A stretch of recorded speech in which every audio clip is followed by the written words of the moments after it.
Praise the Lord. வேதாகமத்தில் கழுகு ஆவிக்குரிய அனுபவத்திற்கு ஒப்பாக எழுதப்பட்டுள்ளது.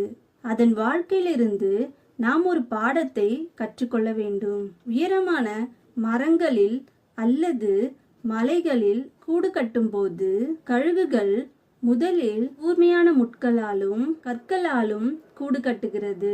பின்னர் பறவைகள் மிருகங்களின் ரோமங்கள் சிறகுகளை கொண்டு மிக மென்மையான தளத்தை உண்டாக்குகிறது. பின்னர் முட்டையிட்டு குஞ்சு பொரிக்கிறது. குஞ்சுகள் பறக்கும் வயது வந்தாலும் தாய் கொடுக்கும் நல்ல ஆகாரம், மென்மையான கூடு இவற்றால் கூட்டிலே இருக்க விரும்பும். உடனே அந்த தாய் கழுகு தன் கூர்மையான நகங்களால் அந்த மென்மையான தளத்தை பிடுங்கி எடுக்கும். அப்பொழுது அந்த கூட்டிலுள்ள முட்கள் குஞ்சுகளை குத்த ஆரம்பிக்கும். தங்கள் தாய் தங்களை கொடுமைப்படுத்துவதாக எண்ணிதான் அது வீட்டை விட்டு வெளியேறி பறக்க ஆரம்பிக்கிறது.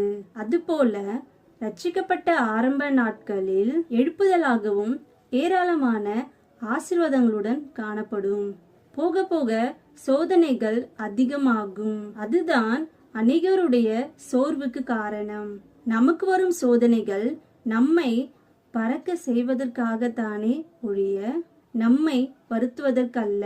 ஆகவே இன்னும் அதிகமாய் ஜெபித்து நாம் தேவனை தேட வேண்டும். அப்போது சோதனைகள் இன்னும் அதிகமாகும். பின்னர் இன்னும் அதிகமாய் தேவனை தேட வேண்டும். நாம் உன்னதத்தில் மகிமை மேல் மகிமை அடைகிறோம் என்று அர்த்தம். இதைத்தான் சிலர் தேவனை அதிகமாய் தேடினால் சோதனை அதிகமாகும் என்று தவறாக புரிந்து கொள்கிறார்கள்.